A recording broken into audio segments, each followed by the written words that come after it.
Assalamualaikum warahmatullahi wabarakatuh. Selamat berjumpa kembali. Kali ini kita akan membahas materi ujian KSM 2022 untuk menghadapi persiapan KSM tahun 2023.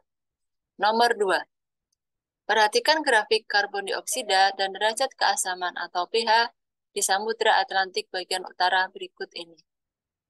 Gambar grafik ini menunjukkan pengambilan sampel di 3 tempat yang berbeda. Yang pertama adalah di Bermuda, kemudian yang kedua di Canary Islands, yang ketiga adalah di Hawaii. Grafik sebelah kiri menunjukkan kandungan atau konsentrasi karbon dioksida terlarut, sedangkan di sebelah kanan menunjukkan derajat keasaman atau pH. Pada sumbu Y menunjukkan konsentrasi karbon dioksida terlarut, dan pada sumbu X menunjukkan tahun pengambilan sampel. Sedangkan pada grafik sebelah kanan, sumbu Y menunjukkan derajat keasaman pH, dan pada sumbu X menunjukkan tahun kapan sampel itu diambil. Perhatikan beberapa pernyataan berikut ini. Terjadi penurunan karbonat yang tersedia di lautan yang akan menghambat pertumbuhan koral dan semakin sulit kelompok moluska untuk membuat cangkang. Pernyataan kedua, semakin tinggi kadar karbon dioksida di atmosfer, semakin tinggi kadar keasaman di lautan. Yang ketiga, semakin tinggi emisi karbon di atmosfer dari aktivitas transportasi dan industri dapat menyebabkan laut semakin asam. Pernyataan yang keempat, derajat keasaman atau pH akan semakin menurun seiring dengan tingginya karbon dioksida yang masuk ke lautan. Dan yang terakhir, yang kelima, menanam pohon dapat menurunkan derajat keasaman di lautan. Pernyataan-pernyataan yang benar berdasarkan grafik di atas adalah sebagai berikut. Sebelum kita menentukan jawaban, marilah kita bahas terlebih dahulu. Stimulus yang diberikan ini diambil dari EPA atau Climate Change Indicators in the United States tahun 2016. Pada grafik itu ditunjukkan kadar karbon dioksida dan derajat keasaman atau pH mulai tahun 1983 sampai 2015.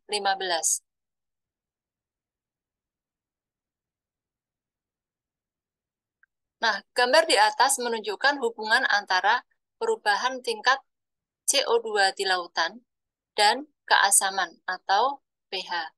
Nah, CO2 ini diukur di bagian kiri ya, di kolom sebelah kiri, sebagai tekanan parsial, cara yang umum untuk mengukur jumlah gas. Sedangkan keasaman atau pH diukur sebagai pH di kolom sebelah kanan. Tadi sudah kami sampaikan di awal. Nah, data tadi berasal dari 3 observasi stasiun. Sedangkan pola naik turun menunjukkan pengaruh variasi musiman. Di sini bisa kita amati ada pola naik turun ya. Nah, ini kita amati di sini ada pola naik turun. Berikutnya, pengukuran dilakukan selama beberapa dekade terakhir telah menunjukkan bahwa tingkat karbon dioksida lautan telah meningkat sebagai tanggapan untuk meningkatkan karbon dioksida di atmosfer, yang mana akan mengarah kepada peningkatan keasaman. Artinya bahwa tingkat karbon dioksida di lautan itu meningkat sebagai bentuk tanggapan atau respon peningkatan kadar CO2 di atmosfer. Nah, ketika konsentrasi CO2 di atmosfer itu meningkat, maka lautan akan menyerap lebih banyak. Nah, selama 250 tahun terakhir, lautan telah menyerap sekitar 25% CO2 yang dihasilkan oleh aktivitas manusia yang membakar bahan bakar fosil. Nah, meningkatnya kadar CO2 yang terlarut di lautan berdampak negatif pada beberapa kehidupan laut, karena CO2 bereaksi dengan air laut menghasilkan asam karbonat. Peningkatan keasaman mengubah keseimbangan mineral dalam air dan membuat karang dan plankton lebih sulit untuk menghasilkan mineral kalsium karbonat, yang merupakan komponen utama dari kerasnya kerangka dan cangkang. Nah, penurunan populasi karang dan plankton dapat mengubah ekosistem laut dan akhirnya mempengaruhi populasi ikan dan masyarakat yang bergantung kepadanya. Data berasal dari dua stasiun Samudra Atlantik, Bermuda dan Kepulauan Canary, dan satu di Pasifik yaitu di Hawaii. Nah, indikator ini menunjukkan peta perubahan aragonit saturasi lautan dunia. Aragonit yaitu bentuk kalsium karbonat yang diproduksi dan digunakan oleh banyak organisme untuk menyusun kerangka atau cangkang pelindung.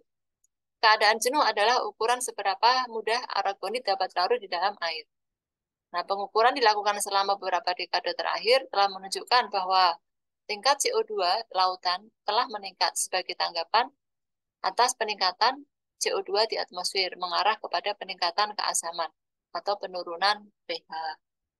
Berdasarkan uraian di atas, dapat kita simpulkan bahwa penyerapan CO2 antropogenik di atmosfer yang terus meningkat dilakukan oleh laut ini dapat menurunkan pH air laut. Karena apa? Karena CO2 merupakan gas yang bersifat asam. Kemudian CO2 berbanding terbalik dengan pH, di mana gas CO2 akan bereaksi dengan air laut membentuk asam karbonat, kemudian terlarut menjadi ion bikarbonat dan hidrogen.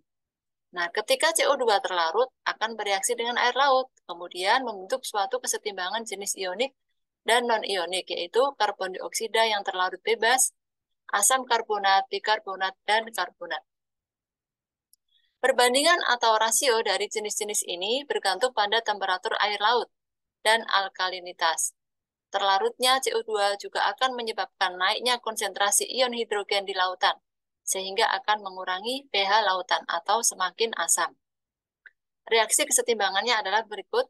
CO2 plus H2O menghasilkan H2CO3, kemudian diuraikan kembali menjadi HCO3- dan H+. Nah, reaksi ini dapat merusak terumbu karang. Karena apa?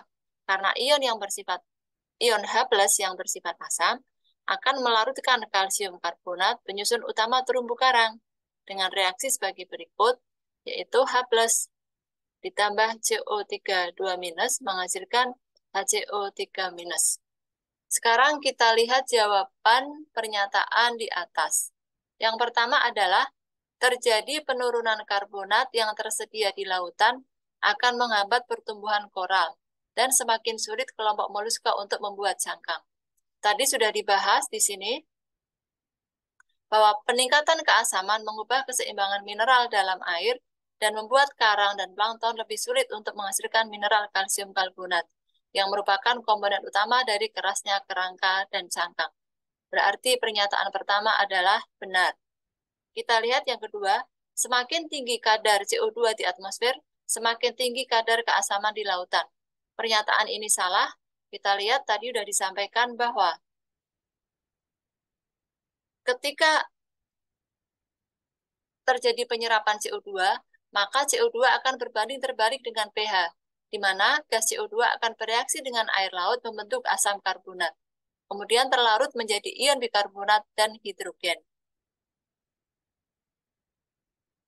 Nah, terlarutnya CO2 juga akan menyebabkan naiknya konsentrasi ion hidrogen di lautan, sehingga menyebabkan turunnya pH atau lautan akan semakin asam.